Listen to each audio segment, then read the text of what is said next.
سر، جب تک ہم زندہ ہیں ہم زندگی کے مقاصد طے کرتے رہتے ہیں۔ اس کی کیا وجہ ہے؟ ہمیں زندگی میں اصل میں کون سے مقاصد حاصل کرنے چاہیے؟ آپ یہ دیکھو کہ جو کچھ آپ کر رہے ہیں اس لیے کر رہے ہیں، اور you have a belly to fit it. اپنے پیٹ کو بھرنا آپ کا کام ہے۔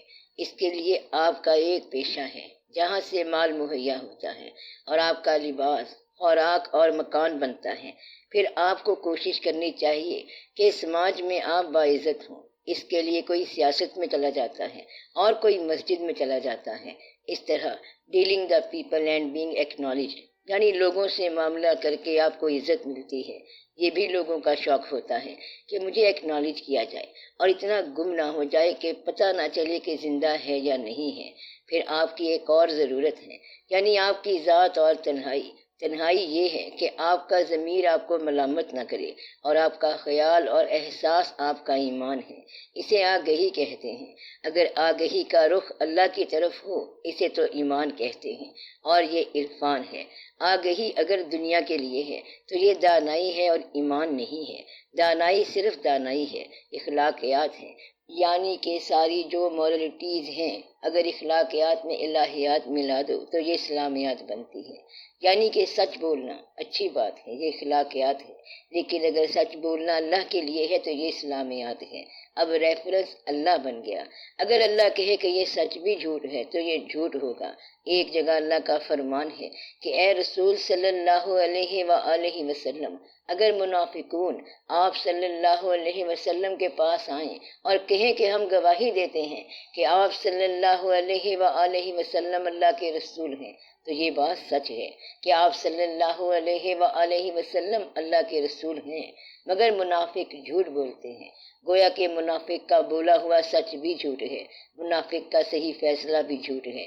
پھر صلح حدیبیہ میں حضور پاک صلی اللہ علیہ وآلہ وسلم کے نام سے رسول اللہ کٹوا دیا گیا، لیکن کوئی صحابی اس سے منحرف نہیں ہوئے، اور انہوں نے کہا کہ اگر رسول صلی اللہ علیہ وآلہ وسلم نہ لکھیں تب بھی ہم مانتے ہیں۔ یہ ایمان ہے کہ آپ اگر فرمائیں کہ رسول ہیں تو ہم تابع دار ہیں، اور اگر آپ صلی اللہ علیہ وآلہ وسلم فرمائیں کہ رسول نہیں ہیں تب بھی ہم تابع دار ہیں۔ یہ محبت کی انتہا کا درجہ ہے۔ محبت یہ ہے کہ یا اللہ اگر تو مال دے تو تیرا شکر ہے، اور اگر مال نہ دے تب بھی شکر ہے۔ یہ ہے محبت کا تقاضا۔ اسی طرح ماں باپ سے ایسا معاملہ رکھو کہ اگر انہوں نے آپ کے سارے کام خراب کر دیے پھر بھی محبت میں ان کی ہر بات مانو۔ تو زندگی کے یہ ضروری مقاصد ہیں کہ پیٹ پالنا، سماج میں نام بنانا، اپنے آپ کو پہچاننا، ماں باپ کا ادب کرنا۔ اخلاقیات میں اگر اللہ کے حکم کو شامل کر لیا جائے تو یہ اسلام ہے۔ مین میڈ قانون اور ہے، گاڈ میڈ قانون اور ہے۔ مثلاً ہاتھ کاٹنے کی بات ہے تو لوگ اس پر بحث کرتے ہیں، لیکن اگر اللہ نے کہا ہے تو پھر یہ ٹھیک ہے، وہ جانے اور اس کا کام جانے۔ ہمارا کام ہے تسلیم کرنا۔ ہمارا معاشرہ زیادہ اس لیے خراب ہوا ہے کہ آپ نے اللہ کے حکم کی بھی تحقیق شروع کر دی کہ اس حکم کا فائدہ کیا ہوگا اور نقصان کیا ہوگا۔ مثلاً لوگ کہتے ہیں روزے کا کیا فائدہ ہے اور نماز کا کیا فائدہ ہے، اردو یا پنجابی میں پڑھنی چاہیے۔ کروڑوں روپے قربانی پر ضائع ہو رہے ہیں۔ اس طرح انسان گمراہ ہو رہا ہے، برباد ہو رہا ہے۔ اللہ کا کوئی حکم ادھر سے ادھر نہیں ہو سکتا۔ اللہ نے کہا کہ ایسا ہوگا تو ایسا ہی ہوگا، اور اگر یہ کہا کہ یہ ہونا چاہیے تو یہی ہونا چاہیے۔ اس کے اندر ترمیم یا امینڈمنٹ نہ کرنا، یہ غلطی نہ کرنا۔ ساری عمر لوگ پیشہ تبدیل کرتے رہتے ہیں، اور یہ غلطی ہے۔ آپ اتنا واجبی طور پر پیسہ اکٹھا کرو جس سے یہ سفر گزر جائے، اور سفر ہی مقصد نہیں ہوتا بلکہ سفر کی ایک منزل ہوتی ہے۔ جب تک منزل کا تعین نہ ہو آپ کا ایگزسٹ کرنا بے معنی ہے۔ آپ اس لیے یہاں پر نہیں آئے کہ ایگزسٹ کرو، کیونکہ یہاں پر آپ ہمیشہ سے ایگزسٹ کر نہیں سکتے۔ یہ تو گنتی کا ذرا سا وقت ہے۔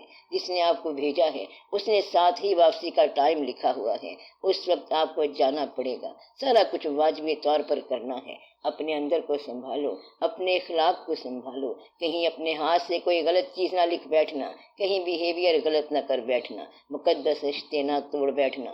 اللہ تعالیٰ نے وضاحتیں فرما دی ہیں کہ مقدس رشتوں کا دھیان کیا کرو اور ماں باپ کا حکم نہ ٹالو۔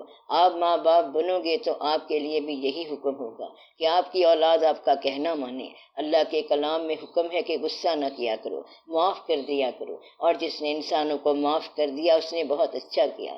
خیرات کیا کرو، سخی ہو جایا کرو، لوگوں کا دھیان کرو۔ یہ اللہ کا کام ہے کہ بھائی کو بھائی سے سلوک سکھائے، ماں باپ کا ادب سکھائے، لوگوں کی مدد کرنا سکھائے۔ تو انسان کو انسان بنانا ہی اللہ کا کام ہے کہ تم نے یہ اخلاق سیکھنا ہے اور اخلاق کا کوئی نمونہ ہونا چاہیے۔ اللہ نے آپ کو حضور پاک صلی اللہ علیہ وآلہ وسلم کی صورت میں پرفیکٹ نمونہ عطا فرمایا کہ آپ صلی اللہ علیہ وآلہ وسلم زندگی میں ایک بار بھی کسی سے خفا نہیں ہوئے۔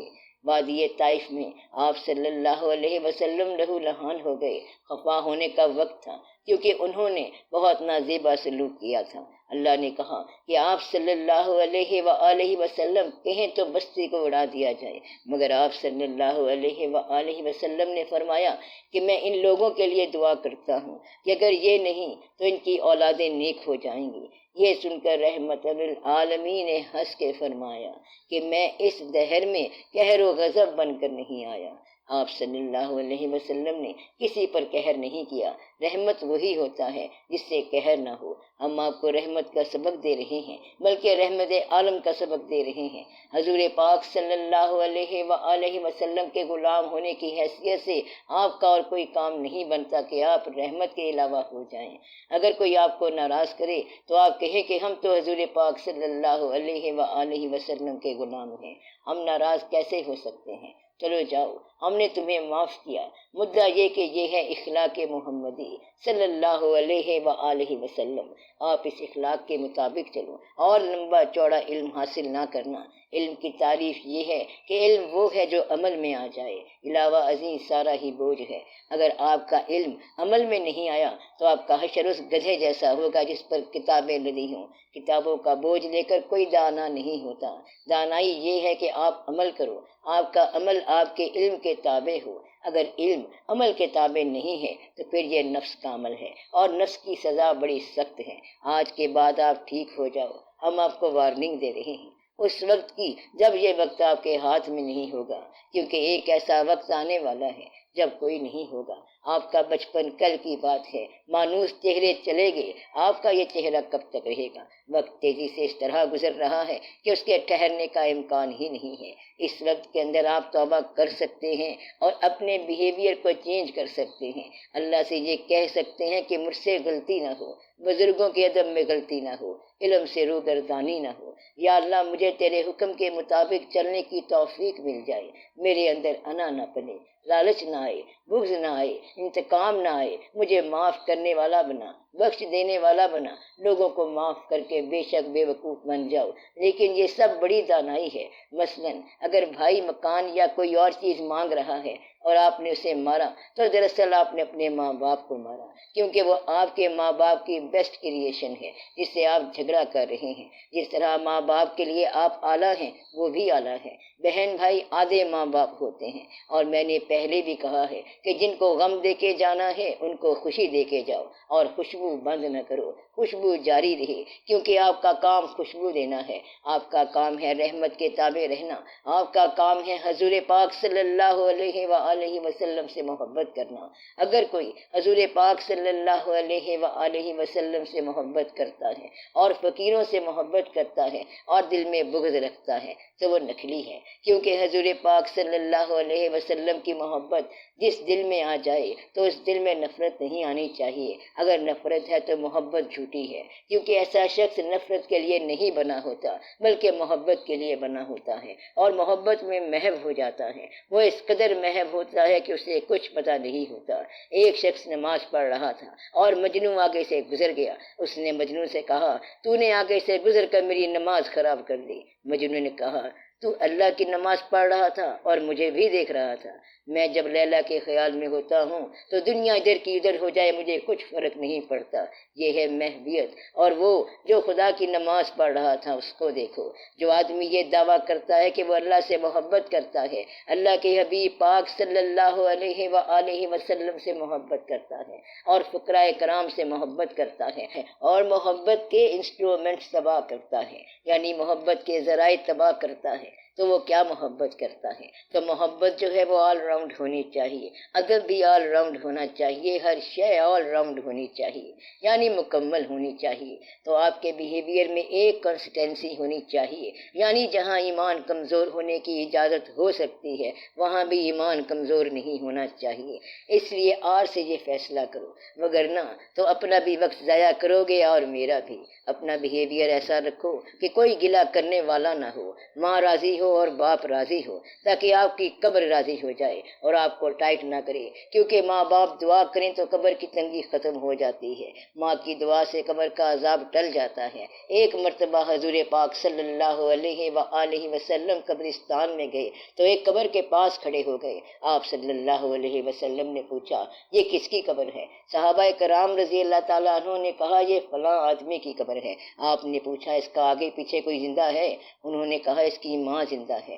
آپ نے فرمایا مجھے اس کے پاس لے چلو، اور وہاں تشریف لے گئے اور اس سے کہا کہ اپنے بیٹے کو معافی دے دو۔ اس نے کہا کہ بیٹے نے مجھے بہت تنگ کیا، میرا کہنا نہیں مانتا تھا اور مجھے اس نے بڑی اذیتیں دی ہیں۔